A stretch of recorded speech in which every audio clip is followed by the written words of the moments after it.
Kozhikode medical കോളേജിൽ ചികിത്സാ പിഴവിനെ തുടർന്ന് രോഗി മരിച്ചതായി പരാതി. പേരാമ്പ്ര സ്വദേശി വിലാസിനിയാണ് മരിച്ചത്. കഴിഞ്ഞ വെള്ളിയാഴ്ച നടന്ന ഗർഭപാത്രം നീക്കം ചെയ്യാനുള്ള ശസ്ത്രക്രിയക്കിടയിൽ വിലാസിനിയുടെ കുടലിന് മുറിവേറ്റിരുന്നു.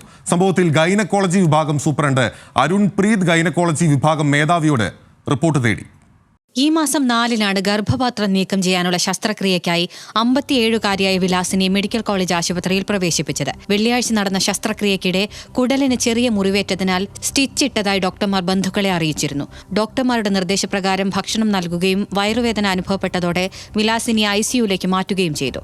അണുബാധ ഉണ്ടായതിനാൽ മറ്റൊരു ശസ്ത്രക്രിയ കൂടി ചെയ്യണമെന്ന് ഡോക്ടർമാർ ബന്ധുക്കളെ അറിയിച്ചതോടെ 10-ാം തീയതി വീണ്ടും ശസ്ത്രക്രിയ നടത്തി. ശസ്ത്രക്രിയയ്ക്ക് ശേഷം വിലാസിനിയുടെ നില ഗുരുതരമാവുകയും ഇന്ന് പുലർച്ചെ 5:25 മരണം സംഭവിക്കുകയുമായിരുന്നു. വിലാസിനിയുടെ മരണത്തിന് കാരണം ഡോക്ടർമാരുടെ അനാസ്ഥയാണെന്ന് ബന്ധുക്കൾ ആരോപിച്ചു.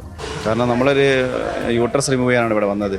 കുടൽ ഡാമേജ് അവരുടെ അടുത്തുണ്ടായ മിസ്റ്റേക്കാണ്. അത് പിറ്റേന്ന് അവർ കറക്റ്റ് ചെക്ക് ചെയ്യേണ്ടിയിരുന്നു. ആ ഡാമേജ് വന്നിട്ടുണ്ടെങ്കിൽ ഓരോ ദിവസം അവർ മോണിറ്റർ ചെയ്യണോ അതിനെന്തെങ്കിലും പ്രോബ്ലം ഉണ്ടോ എന്നുള്ളത്. അതവർ ചെയ്തിട്ടില്ല. അതാണ് നമ്മൾ പറയുന്ന ചികിത്സാ പിഴ. ആ പ്രശ്നം കൊണ്ടാണ് ഇൻഫെക്ഷൻ വന്നത്. പരാതിയിൽ റിപ്പോർട്ട് തേടിയിട്ടുണ്ടെന്നും റിപ്പോർട്ട് ലഭിച്ചതിന് ശേഷം പ്രതികരിക്കാമെന്നുമാണ് അധികൃതർ പറയുന്നത്.